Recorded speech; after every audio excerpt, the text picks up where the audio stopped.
High বন্ধুরা, মা মেয়ে রান্নাঘরে সবাইকে স্বাগত জানিয়ে আজকে আপনাদের জন্য রান্না করতে চলেছি চিকেন আলুর দম। উপকরণে কি কি লাগছে একবার আপনারা দেখে নিন। আলু সিদ্ধ, চিকেন সেদ্ধ, জিরে বাটা, কাজু কিশমিশ বাটা, আদা বাটা, লঙ্কার গুঁড়ো, হলুদ গুঁড়ো, নুন, ধনে গুঁড়ো, চিনি।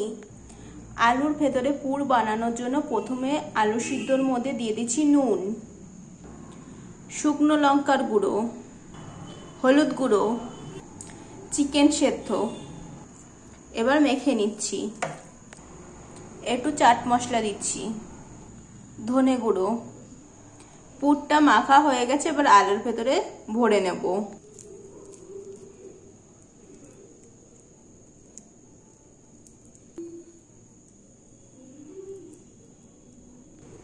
বাকিগুলো এভাবে বানিয়ে নিচ্ছি। কড়াইতে দিয়ে দিচ্ছি সর্ষের তেল। আলুগুলোকে দিয়ে দিচ্ছি কড়াইতে, হালকা ভেজে নেব। আলু ভাজার তেলেই ফোড়নে দিয়ে দিচ্ছি গোটা জিরে, তেজপাতা।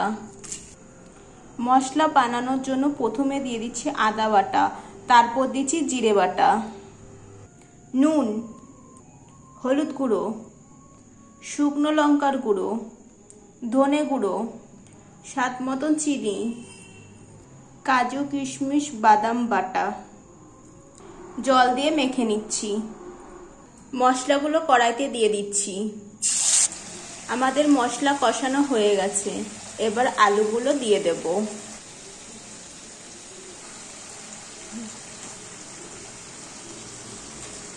ঢেকে দিচ্ছি, ঢাকনা খুলে নিচ্ছি।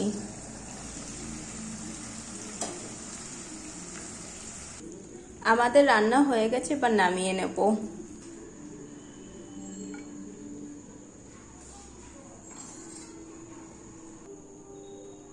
আমাদের চিকেন আলুর দম কেমন লাগলো অবশ্যই কমেন্ট করে জানাবেন। আজকের মতন বিদায় নিচ্ছি। ভালো লাগলে চ্যানেলটি লাইক করে সাবস্ক্রাইব করে দেবেন।